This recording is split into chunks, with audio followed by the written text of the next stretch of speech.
When we think of toxic relationships, we often will think of a person, right? Someone who's done us wrong, someone that pissed us off, someone that hurt us. But what if I told you one of the most damaging relationships you can have is with food? And I know this because I had been there. This is me, over 235 pounds, and I didn't even realize I had such a bad relationship with food until now that I've lost weight naturally. And now that I've reflected back on those times, I'm like, oh yeah, I definitely was in a bad relationship with food. I often would binge eat and didn't even realize I was binging. Say that I'm only gonna have this one little piece of something, then I would put it away, then I would get up, go back and do it again, and then get more, and then get more. And then sometimes if I was eating a certain kind of sweets, I would continue to eat more sweets and more sweets. I didn't even realize I was really even doing that until after I lost weight and reflected on my habits and how vastly different my lifestyle is from when I was 235 pounds till now around 165 pounds. It honestly was like being in a relationship that was giving me temporary highs, but really, really bad lows. When I was eating all my favorite foods, things I love,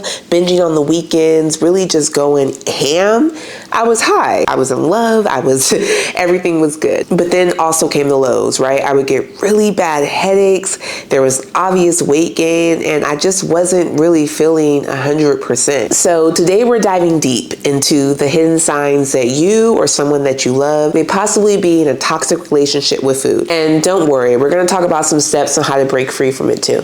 If you're new here, welcome. I'm Alyssa. Let's start with one of the biggest red flags, and that is going to be food guilt. You know the feeling when suddenly you eat something that you didn't plan on eating, and then all of a sudden you're spiraling, or you're eating something you told yourself that you weren't no longer going to eat, and then you just continue to be like, F it. I've already started. I might as well keep going. Whether it's a cookie, pizza, or even just a little extra butter on your toast, you feel like you've ruined everything. Sometimes people may feel like that every bad food choice had to be punished with extra workouts or stricter eating the next day.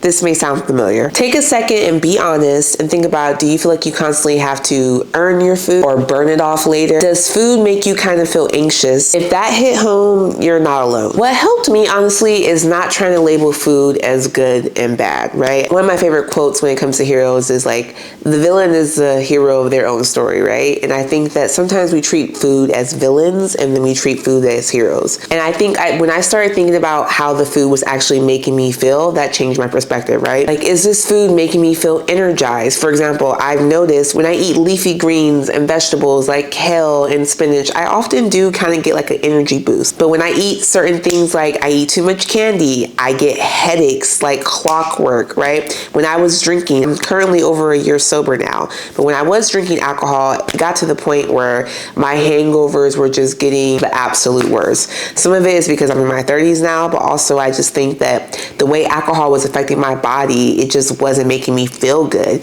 And when I started thinking about food in those senses, that changed the game for me. It wasn't about good or bad. Sometimes do I partake in something sweet? Absolutely.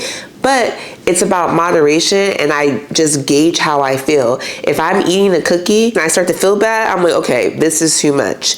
I need to monitor how I'm feeling. And if I'm being honest, there's just certain foods I try to avoid because they just don't make me feel good. Another sneaky sign is emotional eating, and this was me 100%. I'm already hella emotional, so me and emotional eating were like besties. When I was having a bad day and I needed to pick me up, I would turn to food. If I was having a good day and I needed a continued pick-me-up, I would return to food. We've all been there. Stressful day, feeling down, and suddenly food becomes your best friend. But here's the thing. Food should be enjoyed, not relied on, as a coping mechanism. If you're constantly turning to snacks to comfort instead of addressing what's really going on, it's a sign of a deeper issue. And that was hard for me to accept. I'm not going to lie to you, because I really felt like, as a person who's constantly trying to improve myself, that I kind of have my together, from being transparent. But I still struggle with this sometimes. When I am feeling lousy, I think about a food that may give me a pick-me-up.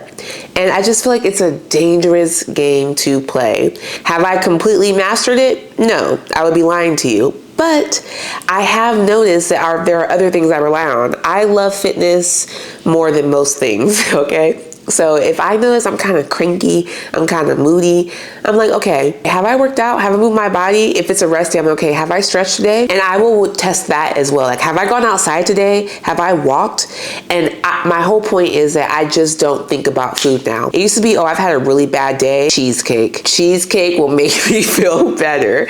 And cheesecake was just not going to solve all my problems. If anything, it was adding to them. And you have to be honest with yourself. Like, do you turn to food when you're bored, when you're stressed out, when you're overwhelmed? And how often do you find yourself eating when you're not even hungry? It's tough. I never said that it's going to be easy, but recognizing your triggers is going to be the first step. Here's a tip that may help you. Next time you're having those feelings and you're upset, overwhelmed, whatever it is, right? And you're thinking about a food that can help you feel better. Set a timer for 5 minutes, okay? 5 minutes, and do something else. Go outside, walk, journal, make a rap song about how mad you are, but do something else and see if that helps versus just immediately just thinking about and turning to food. The all or nothing mindset was a big one for me, okay? I feel like honestly a lot of people do this and they don't want to admit it. It's that feeling of eating clean all week and then binging on the weekends. I'm talking about going ham, and this was me. And I couldn't understand why I wasn't losing weight. Like, this is me, 235 pounds, right? And I was in the gym very consistently, but my nutrition was just off. But I was like, oh, I'm not even eating that bad. Like, during the week, I'm eating pretty clean, but the weekends, I would go crazy. I'm talking about brunches, mimosas, dinners, lunches, desserts. I would just dive in. I'm like, oh, it's the weekend. I deserve to treat myself. Like, that was my mentality. And I was literally messing up all the progress that I could have been making in the gym because I was just overindulging on the weekends. A lot of you guys do not realize, but your weekend habits are the reason your body isn't the way you want it to be. And that's on the real. I'm speaking from experience. This is not to shame you. This is not to make you feel bad about yourself. This is to keep it 100 with you. When I had this body, I was working out and I was eating relatively clean during the week. The weekends, I was going crazy. This is me now. I consistently eat clean. Do I have treats from time to time? Sure. But overall, 7 days in the week, it's overall clean. And that's why my body looks the way that it looks. 70-pound weight loss. If you find yourself going from extreme restriction to complete indulgence, this might be you. Instead of aiming for the extremes, think of food like a spectrum, okay? You don't have to be perfect. No one's perfect.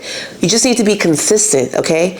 Aim for the 80-20 rule. 80% nourishing foods, 20% enjoyment, okay? But be real about that 80-20. Don't be 80% enjoyment and 20% nourishing, okay? Lock in. So tracking has been extremely helpful for me. I've gone on multiple calorie deficits in order to reach the current weight I am now. But I think that the way that people go about tracking sometimes can feel very toxic and it's not productive. So I am an advocate of tracking your calories, but I think it's about the way that you go about it and the way that you do it. I think it's important to really find a good app that gives you the data, that really gives you insights on what you're eating. And I would only track for a period of time. I don't think that you need to track for the rest of your life. I think that it needs to be something that you use as a tool to gauge what your normal eating habits are and then kind of go from there. But like anything, I think that tracking, like I said, is a tool. You see what you normally eat, what you consume, and really pay attention to how you feel when you eat those foods. And then eventually you don't have to track anymore. You'll know, like, oh, this is around this.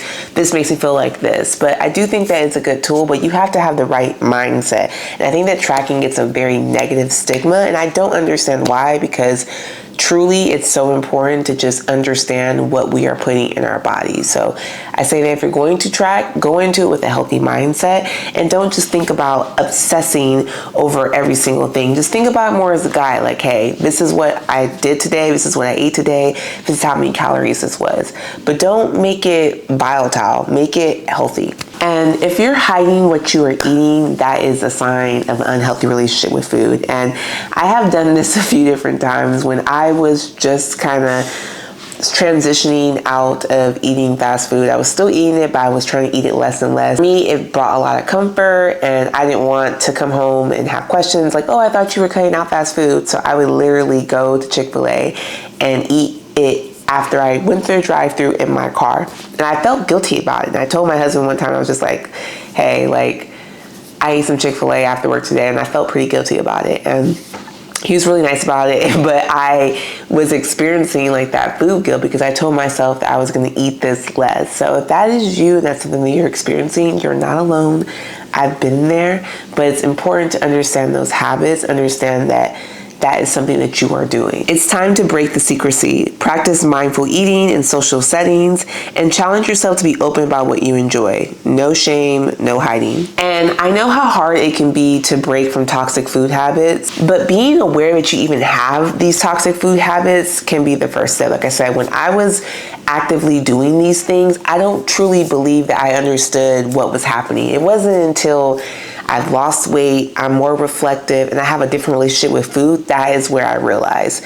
So if you are able to honestly to recognize these habits while you're currently in them, that is huge, because I wasn't. If you forgot everything I said, these are some steps to build healthy food habits. Ditch the guilt, prioritize balance, and listen to your body. I want to give you guys a challenge, and like I said, this is between you and you. But next time you eat, ask yourself, am I nourishing my body or am I punishing it? And I think that is going to put things into a lot of perspective. So if you feel like the foods that you're eating are nourishing, they're giving you energy, they're giving you fuel to what you have to do to conquer your day, great. But if you feel like you're punishing yourself, if you are upset and you're using it to comfort yourself or deal with guilt, that's something that you need to look at. If this video resonated with you, let me know in the comments below. And like I said, you guys, you are not alone. I have been there, and I just am giving you some tips and tricks that I have learned along the way. Make sure that you guys are following me on my social. You get to know a lot about me and my social handles, and everything that I tell you guys and that I'm actively doing, okay, you can see that reflected on my social. So give me a follow, and if you like this video, make sure you like and you subscribe and you like this kind of content. It tells YouTube that you're interested, and I will see you guys in my next video. Bye.